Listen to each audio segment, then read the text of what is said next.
Hello, welcome to the channel Why Stories. Enjoy watching. Amaia didn't even notice how 6 months had passed since she started working at this restaurant. Such a job was beyond her wildest dreams, despite all the difficulties and obstacles. Sometimes she had to stay late and even do other people's tasks, although she was just a waitress. But Amaia didn't refuse because she was paid extra for it. For a girl from a poor family, such money was a blessing. She was respected by her colleagues for her honesty and fairness. Amaia didn't have the habit of gossiping about others or saying bad things. If she didn't like something, she said it straight to the person's face. A couple of times she even dared to express her opinion to the director of her boss, Felicia, who patiently responded, "I understand why you complain, Amaia, and I will definitely take it into account." Of course, her colleagues were surprised at how she managed to do it, but they didn't dare to do the same. They were afraid of Felicia, considering him almost a god. Amaia, on the other hand, was goal-oriented by nature, and if she had something in mind, she would definitely do it. At least she didn't take the easy way out. Her whole life was associated with obstacles, and Amaia got used to them. It was her honesty and selflessness that made her even stronger.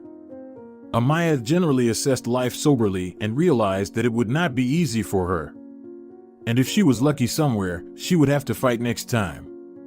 The instinct of self-preservation also prompted her where to put on the brakes and not to fall into specially laid traps. On this day, she was decorating the hall with her colleagues. It had to look grand and bright, at least that's what the restaurant owner ordered before leaving for important matters. Felicia trusted his staff and had no doubt that they would cope with everything. He especially relied on Amaia as the most responsible employee and sometimes even set her as a model to follow to other staff members. And no one envied her, on the contrary, they tried to live up to her. Amaia knew how to maintain friendship, even if she had to make someone a remark. Despite being just a waitress, people listened to her. The girl had a unique ability to attract people, so the owner favored her, noting her merits. It can be said that Amaia got this job at the right time and grabbed onto the lifeline. Her colleagues began to discuss that the hall was being decorated for a wedding, and Amaia overheard that a well-known surgeon in their city, Antonio Esteban, had decided to get married. The girl was eager to know the details and talked to one of the waitresses. "Hey, Ines, who's his bride?" "You wouldn't believe it, but I don't really know anything myself," she replied. The restaurant manager said that besides the surgeon and his acquaintances, the mayor himself and his entourage will be there. He's a close friend of Antonio Esteban. "Really? Is that true?" Amaia asked, surprised. "Well, I'm just repeating what I've heard," Ines crossed herself. "But I'll be honest, the mayor is quite a difficult person, this Alvaro Carrera," she said, scrunching up her face. "I see," said Amaia, "but I don't think he'll be a problem for us, at least not on this day for sure." She didn't ask anything more. It was already clear that they needed to prepare for a serious event, and if the mayor was going to be there, it was a double responsibility.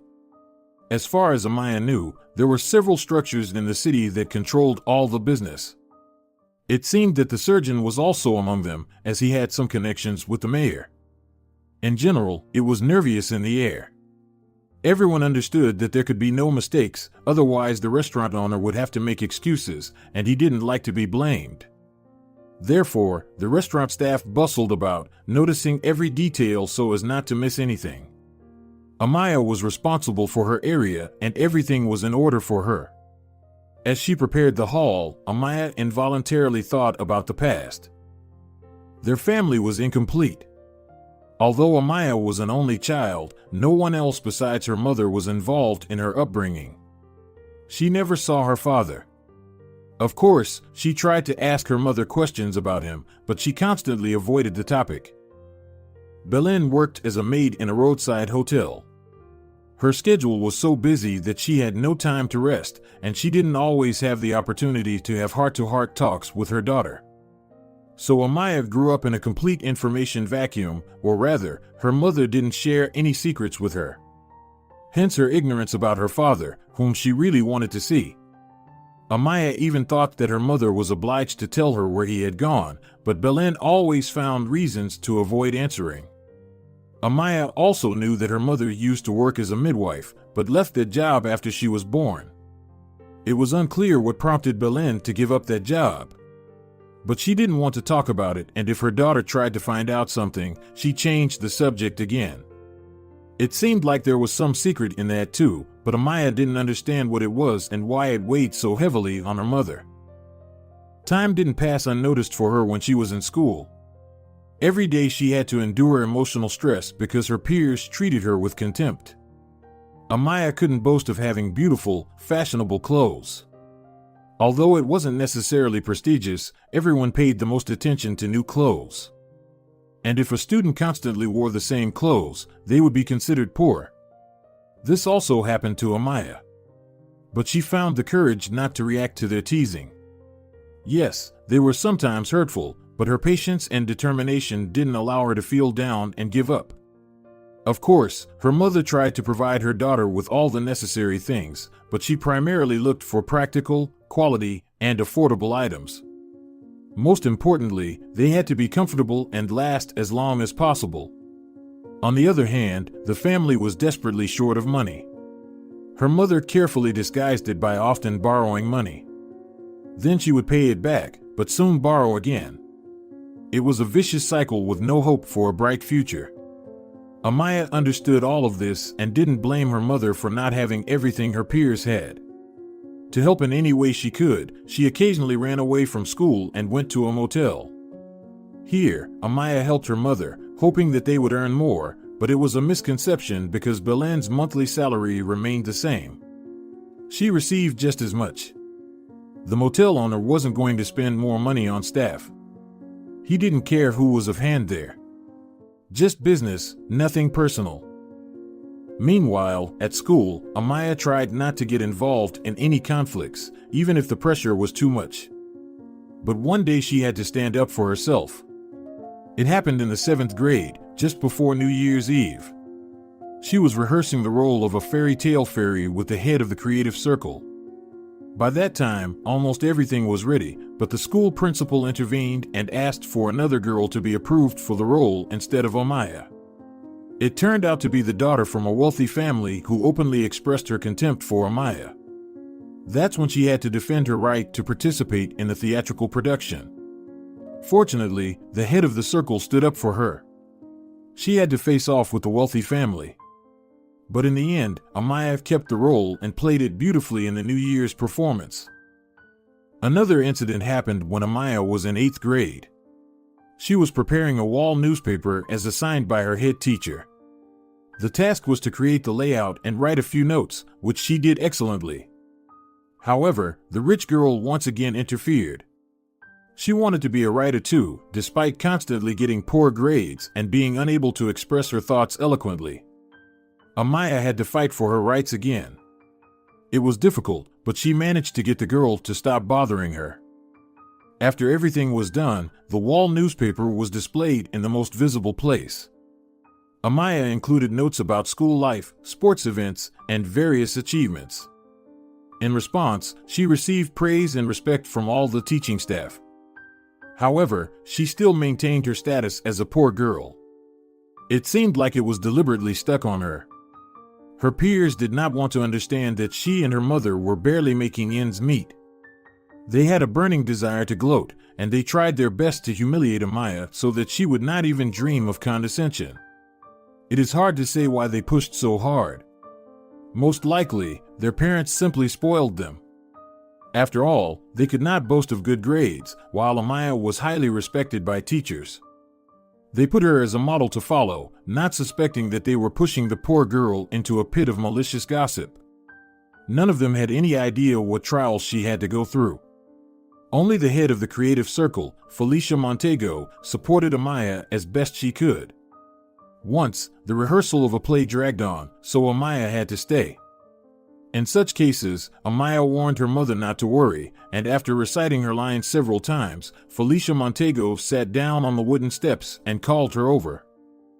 I know you have problems with your classmates, Amaia, she began. Please, I don't want to talk about them, Amaia pleaded. I understand, but if we don't discuss this problem, it won't go away, Felicia continued. Believe me, Amaia, I was an outcast once too. Are you serious? The girl asked in surprise. Absolutely, the woman replied. I still tremble when I think about it. Do you think there were no rich kids when I was a kid? Probably not, Amaia answered uncertainly. Someone told that the country went through a crisis at that time. Everything is all right, Felicia said with a smile. But believe me, even in times of crisis there are people who remain wealthy. And if those people are also connected to government, the crisis doesn't affect them as severely. They had everything for a comfortable life. I've heard something similar from my mom, but I didn't think it was true, Amaia said thoughtfully. That's why you shouldn't pay attention to your bullies, Felicia summed up the conversation. They don't know what the future holds for them yet. I can tell you that those who laughed at me didn't end up well. I continued to go and got a higher education. It's true that I didn't pursue a career in theater because I decided to dedicate myself to children instead. Felicia Montego became a guiding star for Amaia, and she shared her secrets and experiences with her. Almost all of the plays were prepared by Felicia herself, who sewed costumes at home at night and brought them in the morning. And as soon as Amaia had a free minute, she ran to the auditorium to try on the costumes.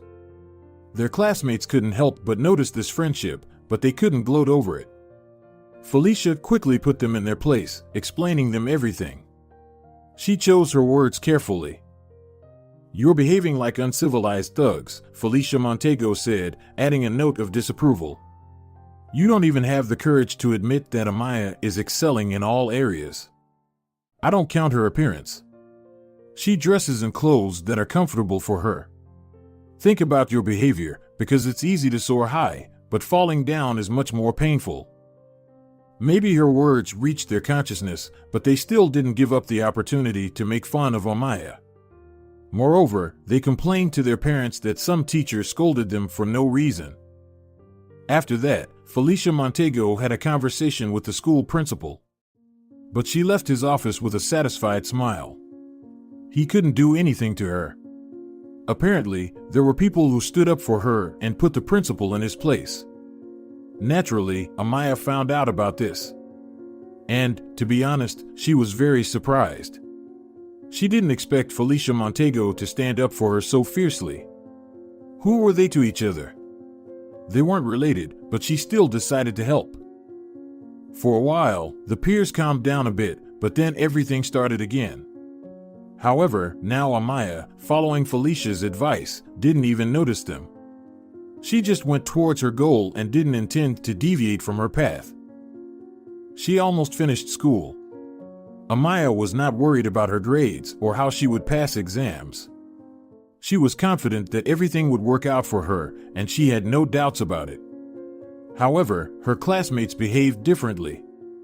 They were running around like crazy, but it seemed no matter how hard they tried that they were not gaining any more knowledge. Even private tutors could not improve the situation because most of them had barely passed the exams. Amaia aced her exams but did not attend the graduation party, not only because she did not have money but also because she did not want to see her bullies there. They would still have to communicate and look at each other. Why should she put herself through that? Especially for her nervous system. No, Amaia decided not to tempt fate and declined the invitation to the celebration. She did not tell her mother anything about it and spent the whole evening in the park to avoid suspicion. There, she fed ducks in the pond and listened to music on headphones. This was the place where Amaia felt much better. The dense forest around her had a beneficial effect on her mental state. It calmed her down and allowed her to calmly reflect on her future. However, a month passed after finishing school, and Amaia's mother became seriously ill. She began having problems with her internal organs, and constant pain made Belen almost climb the walls. During these moments, her daughter was always by her side and tried to calm her down. But everything was in vain. Without medication, it was difficult to do anything. Felicia helped. She gave money for the medicine. However, this help turned out to be the last because soon she had to leave school and move to another city. The school principal still managed to achieve his goal and got rid of the leader of the creative club. He found another person who showed more loyalty, and now only the children of wealthy parents were involved in the performances. Poor people were not allowed there. They were just spectators who enjoyed the art from the depths of the hall. The medicine that Felicia Montego bought was enough for a month. Then Amaia's mother lay in the hospital as a dead weight, taking up a bed. Of course, doctors approached her, prescribed treatment, but it did not help much. Even the chief physician disavowed it, saying that they could not do anything. And a couple of weeks later, they discovered that Belen had kidney cancer. The prospect of coming back to normal life was at risk. Her mother was literally fading away before her eyes. Amaia came to her room, often crying, but could not help her. Her mother's words sounded like a death sentence. Amaia couldn't help but understand that this was how she was saying goodbye. But she couldn't convince herself that this was destined to happen. The girl tried to keep it together, but sometimes her nerves gained the upper hand of her. When she came home, she quietly cried into her pillow, and there was no one to comfort her because their family had turned away. Months passed, and Belen turned into a walking ghost. She could barely move on her own. Amaia worked as a cleaner at a store near their house. The pay was small, but it was enough for food. However, there was no question of helping her mother with medicine. They were too expensive, and Amaia was afraid to even say the prices out loud. Slowly fading away, Belen had stopped noticing her own daughter. Amaia would go to her room, but her mother would just sit on the bed and stare at one point. All attempts to talk to her led to nothing. Having accepted that the disease would soon win, Amaia began preparing for independent life. And first of all, she needed to keep her housing. 6 months later, her mother passed away. Belen was buried in the city cemetery. The municipality and social services helped with the funeral costs, but their promises of support turned out to be empty words. After a month had passed since the funeral, they had completely forgotten about her. Nobody even thought to check how she was living. Amaia became an orphan, but no one rushed to help her. Going to a university made no sense, or rather, Amaia couldn't afford it. At that time, the question of where to work was crucial. Working as a cleaner at the store, she earned enough for food, but she also needed to pay for her apartment. Amaia went to job interviews, even though the offices were too far from home, and she had to walk. She just didn't have the money to pay for public transport every time. But it so happened that no one was in a hurry to hire her without experience and education. Employers wanted a ready-made specialist, and they had no desire to deal with someone who still needed to be taught. Amaia walked around different offices for a long time until she finally stumbled upon an elderly restaurant owner. Felicia was looking for another waitress. "You know, Amaia, I don't usually hire people without experience, but something tells me that you are exactly the kind of employee I need," the restaurant owner said thoughtfully. "If you hire me, you won't regret it," Amaia replied cheerfully. "I know how to keep things organized and help out in the kitchen. My mom used to work as a maid in a motel, and I would often run to her when I was in school to see how everything worked and even help out." "Well, I think that's a good recommendation," the restaurant owner said, rubbing his hands together happily, and invited Amaia to work. He wasn't really changing his principles, he just had a great instinct for people. Felicia was an expert at reading people, and when he talked to Amaia, he made certain conclusions. Firstly, she was honest with him, as if she was in confession. Secondly, she really needed the money, not just to earn it quickly and then go looking for adventures. And thirdly, she had an idea of how the service industry worked. Soon, the owner saw for himself that Amaia was indeed a responsible worker. She quickly adapted to her new job and also quickly made friends with her colleagues. All this indicated that the girl really wanted to earn money to live normally. Amaia told Phil about her current financial situation. But the restaurant owner was not the kind of person who could just give money away. He gave her the opportunity to get out of the pit instead. Over time, Amaia learned to feel the mood of the visitors. She easily managed to make them like her. As a result, they ordered much more food than they planned and, moreover, demanded her as their server when they visited again. She could make such an impression that the other waitresses secretly envied her. At the same time, they didn't even think about trying to interfere or seek revenge on Amaia. Some more time passed, and the girl started to have regular admirers. They would come to the restaurant just to see her. They could have just ordered coffee, but it had to be served by Amaia. Her politeness and quality of service left them in indescribable delight. The restaurant owner saw all this and would occasionally give Amaia a little bonus. It wasn't a lot of money, but it warmed her heart. She could afford to buy more groceries and no longer had to save on. Even meat started appearing more frequently in her dishes. At the same time, Amaia would sometimes mentally go back to the time when her mother was sick and needed help. If only she found this job earlier, maybe everything would have been different. Continuing to work, Amaia gained more experience. She became wiser and more insightful. Sometimes she helped management with reports. Amaia learned that too. Having delved into the specifics of the restaurant business, she enjoyed serving people and feeding them the most delicious dishes. One day, as Amaia was returning from work, she heard a squeak. She was walking through the park, which was the closest way to her home. There were many visitors that day, but they all left satisfied. Amaia had also received good tips, and she was going to buy herself a cake to sweeten her mood. Stopping, she listened and heard the squeak again. It sounded like a mouse or something similar.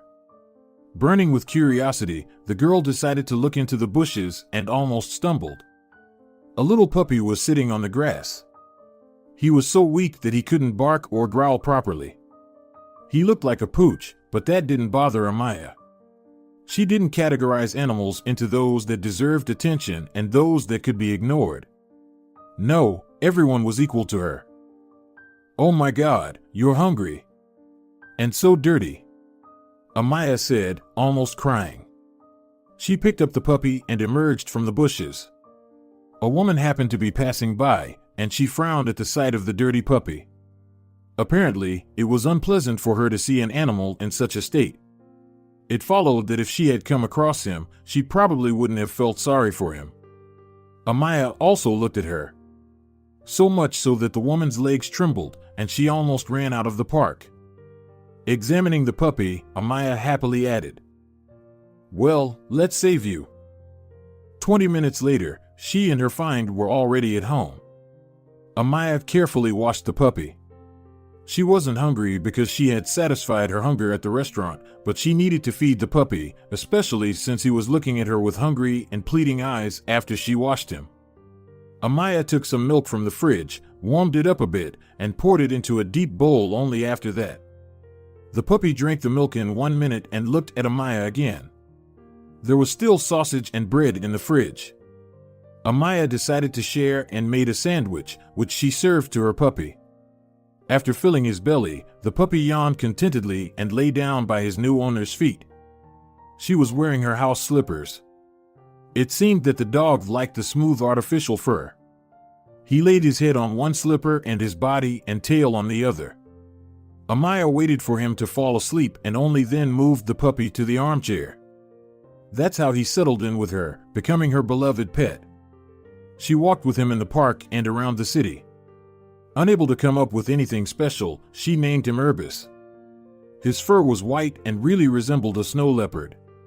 The pet didn't respond to his name at first, but eventually grew to like it. He enjoyed walking with his owner, and every time they went out, Urbis eagerly chased after pigeons. No, he didn't harm them, he just played and watched them fly away in different directions. In such moments, Amaia felt truly happy. Urbis pleased his owner with just his presence. He responded to all of Amaia's affection. She loved stroking him on the head and his belly. The pet responded in kind and immediately began licking her face. After improving her relationship not only with her colleagues but also with the owner of the restaurant, Amaia received permission to take home some of the leftovers. She honestly explained to Phil Mossip why she needed them, and when he learned about the dog she found, he joyfully exclaimed, "You did the right thing not passing him by." "I almost cried when I found him in the bushes," Amaia replied with a sad voice. "Honestly, I also have a dog at home. His name is Tim," Phil Mossip said, slapping himself on the knee. "I rescued him from under a car 3 years ago when he was crossing the road. So, I understand. You can take the kitchen leftovers. I can relate to your situation."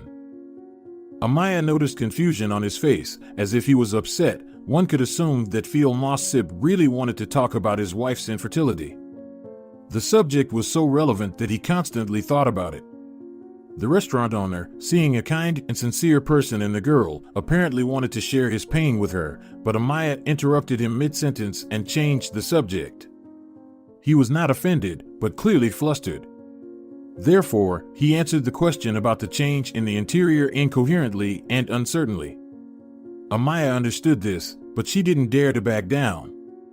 She wouldn't bring him back to the old topic and ask, "What about the children? Why do you only have a dog?" No, that couldn't be done. As they say, the opportunity has gone. She went over all this in her head as she left the restaurant. She hurried home to treat her pet to delicious delicacies.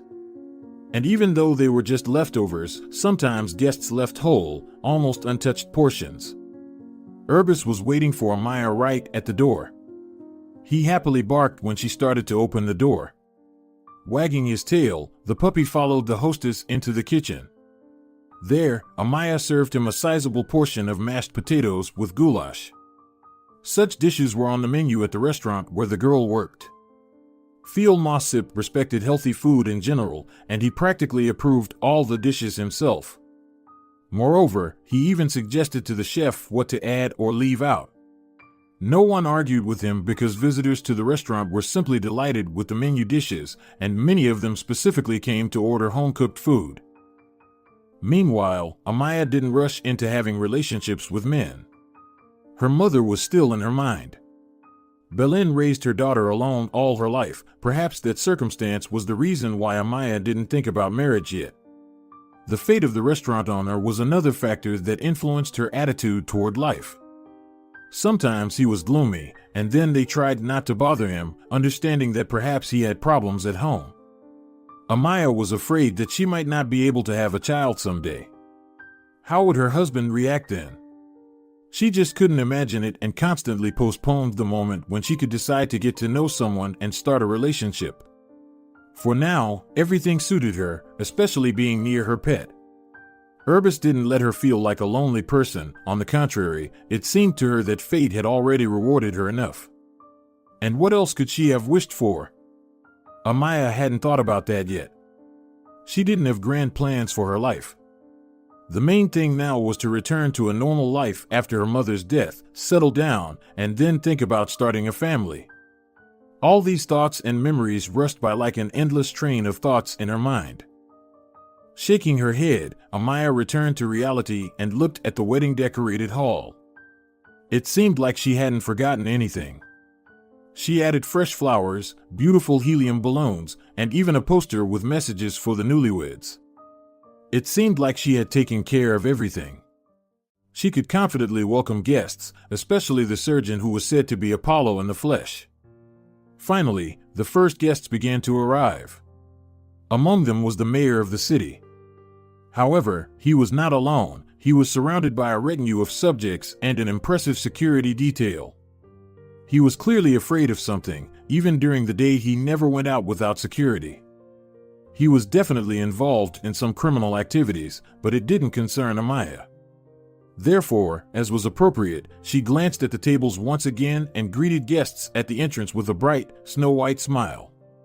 Some walked past without reacting to the beautiful waitress, while others smiled back. Only the mayor walked in with a dissatisfied expression.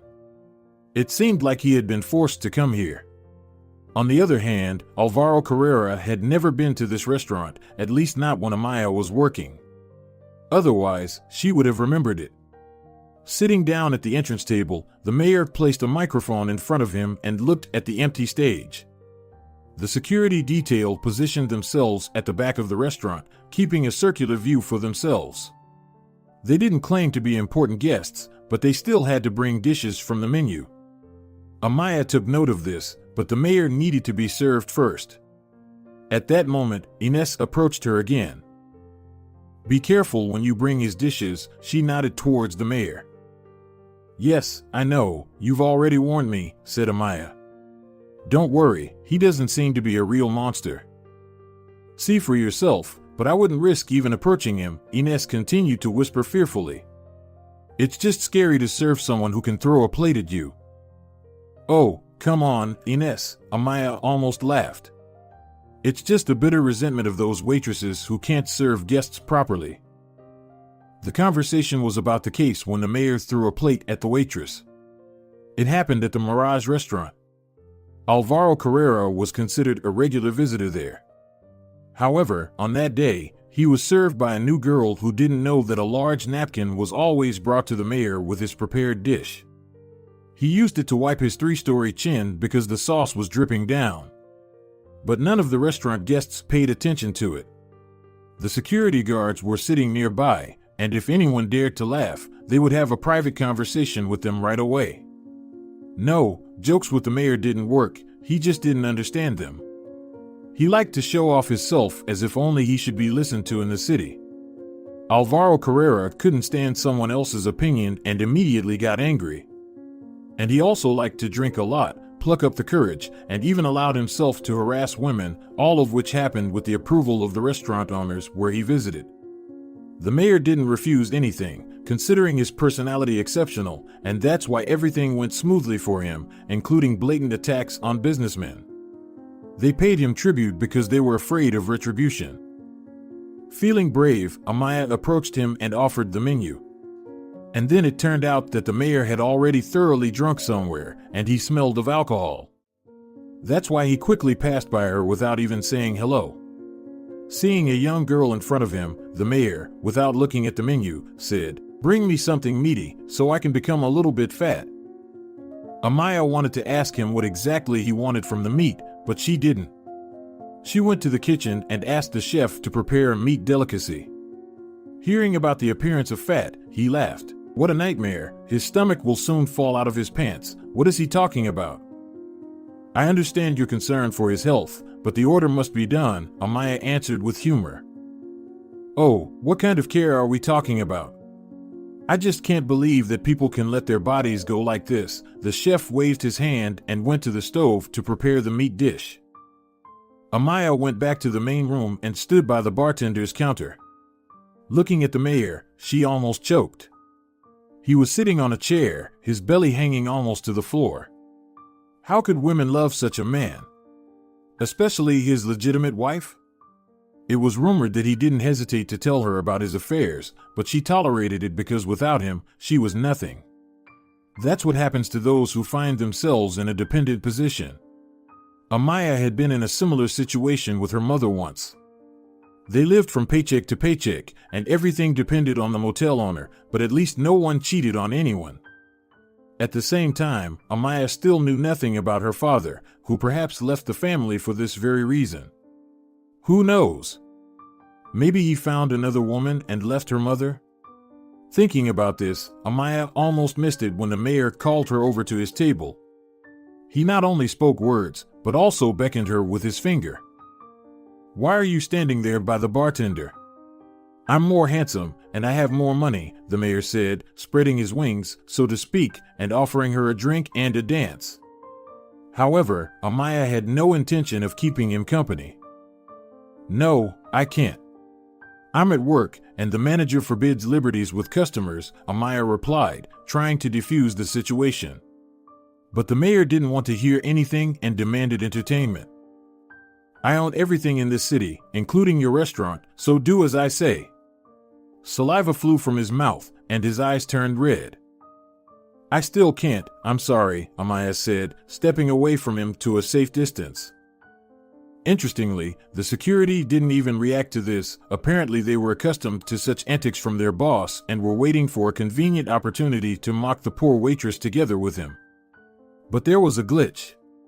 Amaia didn't agree to drink with the mayor, let alone dance. This insulted Alvaro Carrera's dignity, and he began to make vulgar jokes at her expense. Amaia, of course, had to endure it, as etiquette required her to calmly react to all the guests' antics. She remembered that even the restaurant owner told her, "Remember, Amaia, the guest is always right, no matter what happens." Precious words, she thought, and continued to let the mayor's jokes go in one ear and out the other. Alvaro Carrera seemed to have had enough and began openly insulting Amaia in front of the guests, using words that implied she was the lowest and most fallen woman in the city, even though he didn't know her at all. Amaia tried to endure it as best she could, even though she was boiling inside. Ines rushed to her side and tried to lead her to the kitchen. "Come on, let's go, or you're going to explode in anger," she said. But Amaia didn't hear her. She broke free from Ines' grip and ran to the stage. At that moment, the surgeon arrived with his fiancée. The mayor tried to get his attention, but all the guests gasped at once. Amaia had grabbed the microphone and began to say things about the mayor that others were afraid to even think. Alvaro Carrera swallowed hard and slumped into his chair. The surgeon, who didn't understand anything, approached the mayor and looked at him quizzically, but he didn't answer because he had lost the power of speech for the moment.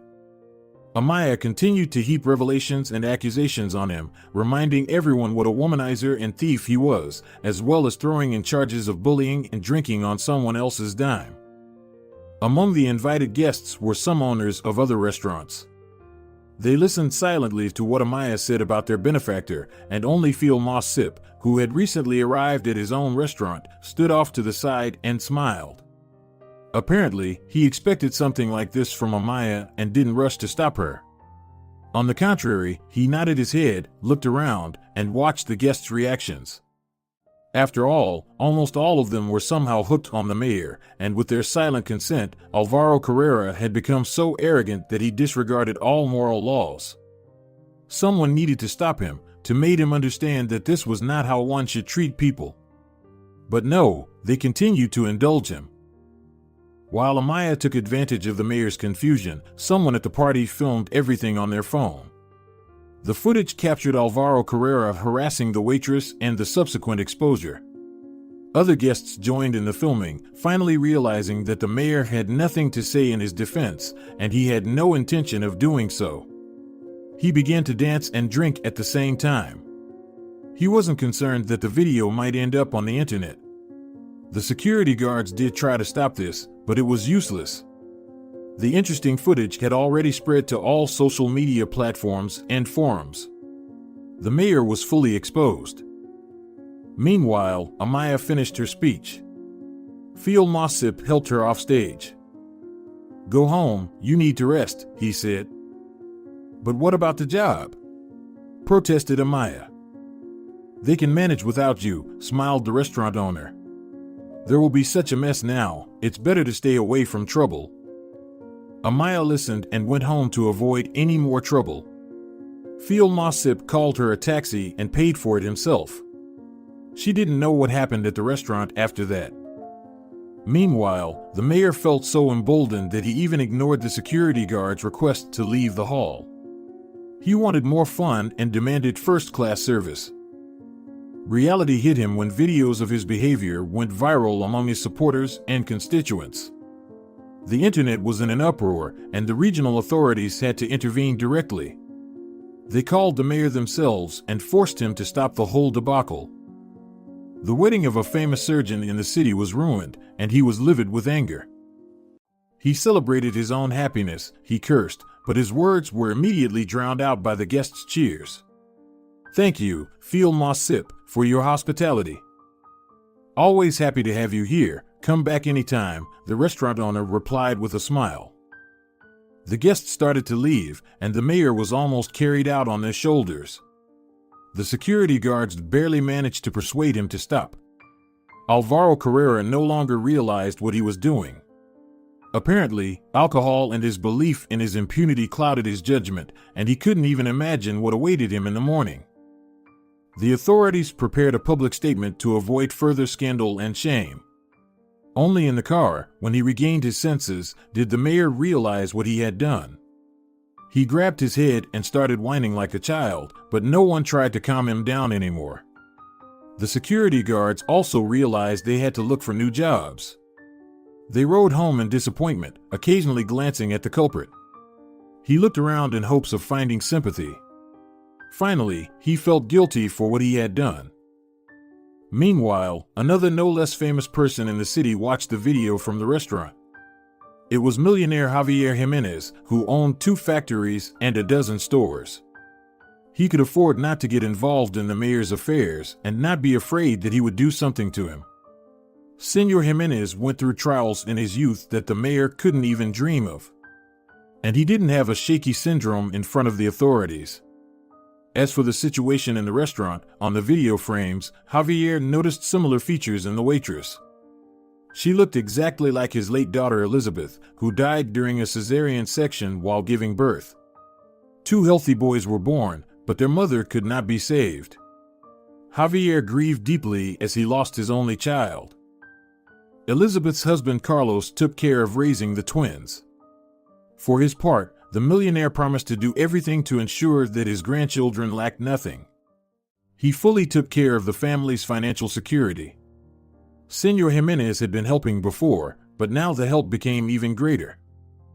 After watching the video several times, Javier realized that the similarity was simply identical. He made everyone actively find this waitress. A day later, the millionaire already knew the exact address. Frowning, he turned the piece of paper in his hands and quietly said, "Well, Amaia, what a beautiful name." A tear immediately rolled down his cheek. Gathering his thoughts and not saying anything to his wife, he went to the address. He still had to find out how it happened that there was another girl, a spitting image of his daughter. Strange, of course.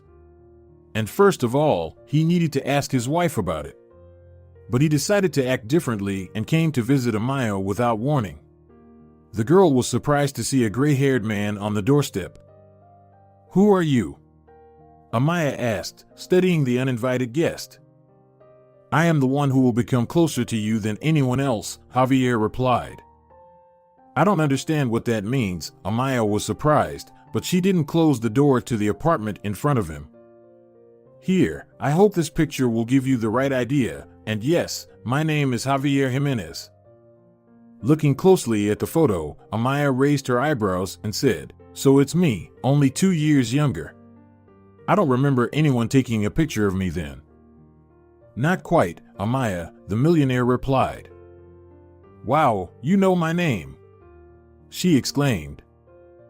"Well, yes, I had to prepare before coming to you," Javier continued. "I see. So, can you tell me where you got my picture from?" Amaia asked. "Yes, it's not actually you, it's my late daughter Elizabeth," the guest replied, feeling a dead weight in his heart. Amaia helped him to her apartment and sat him down on the couch.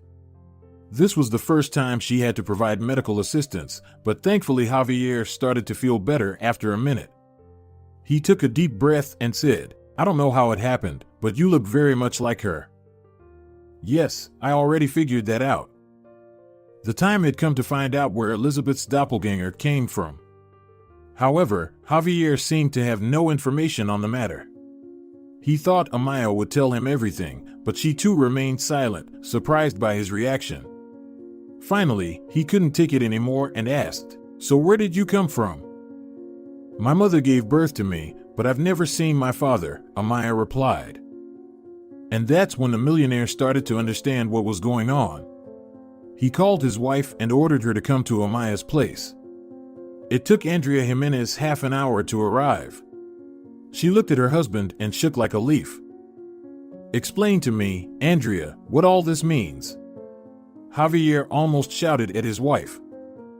"Calm down, Javier, I'll tell you everything, just don't be angry," she cried and began to explain. It turned out that when his wife was about to give birth, she was admitted to a maternity hospital where Amaia's mother worked as a midwife. They became good friends.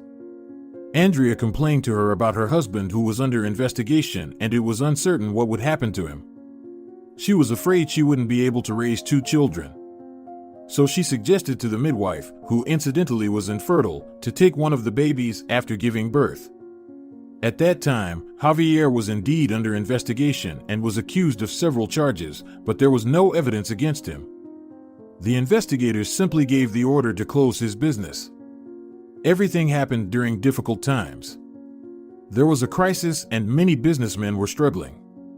Mr. Jimenez held on, knowing he was innocent, and he did his best to keep in touch with his wife, never suspecting what she was going to do with one of their daughters.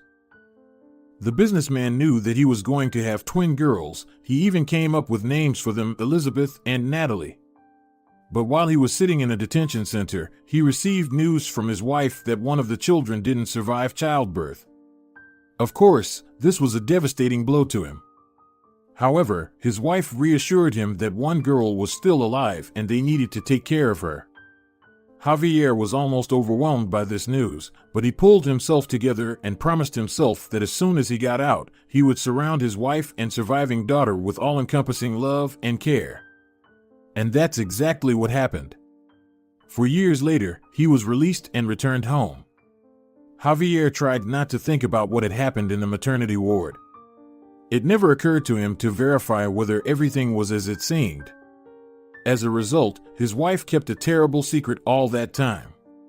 She offered Belen help in the form of money, but she refused. She was satisfied just being a mom. To add credibility, Belen went to another area for a couple of years, where her distant relative's house was located. Nobody knew about it, so nobody questioned where Belen's child came from. Andrea made documents for the girls so that there would be no problems in the future. And so their paths diverged. Soon, Belen returned to the city, but did not inform the real mother, Amaia, about it. And if it weren't for this video on the internet, the millionaire would have continued to live with the thought that his only daughter had died. The information was shocking, both for Javier and for Amaia herself. He was at a loss for words to express his anger. But they were found by Amaia. So this is how you lived all this time, Mom, not even remembering that you had another daughter. I'm sorry, Amaia, but it was a difficult time back then, Andrea tried to justify herself. I see. What would you have done if Dad hadn't been released? Amaia insisted. I don't know, for God's sake, I don't know, Andrea cried. She couldn't find the right words to beg Amaia for forgiveness. And in despair, Andrea turned to her husband. Well, say something, don't just sit there in silence.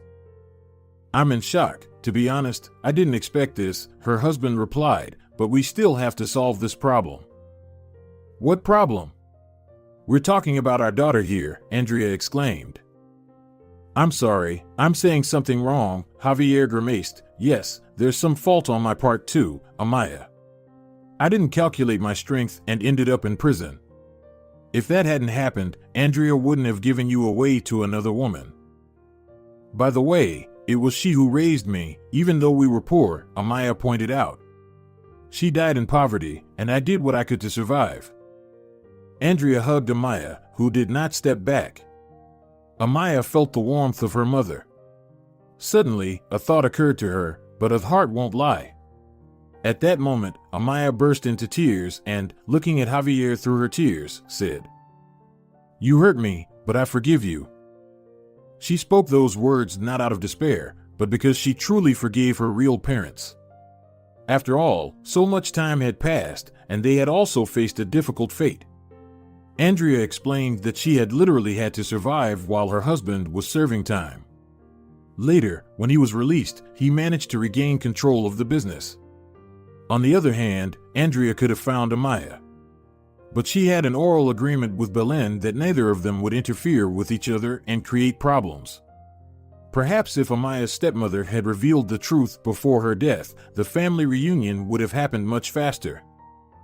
After calming down a bit, Amaia got up from the couch and went to the kitchen. I'm going to feed Urbis now, she said. Who's that? Jimenez's spouses asked in unison. My pet. You can come see him, replied Amaia. It turned out that the puppy had hidden under the kitchen table when a stranger appeared in Amaia's apartment. He didn't bark at them, he just listened to the sounds, trying to determine whether his owner was in danger. Andrea and Javier also went to the kitchen and saw the snow-white puppy under the table. "Wow, he's so fluffy," Javier tried to stork him, and he didn't attack him. "Yes, you can stork him," Amaia said. "If he sees that everything is fine with me, he won't get angry." Urbis ate from his bowl and also received a good portion of affection from his owner's guests. Meanwhile, Javier suggested that Amaia go to their house. "There you can look at your sister's photo album," said her father. Amaia agreed, and an hour later they were at the country house. Elizabeth's husband also came there. As soon as he saw Amaia, he was in shock. She really looked like his deceased wife. Looking at the photos in the album, Amaia recognized herself more and more in them because they hardly differed, except that she did not know what kind of character her sister had. But then her father enlightened her by telling her that Elizabeth also grew up as a calm child. She was respected at school, and she studied very well. Just like Amaia.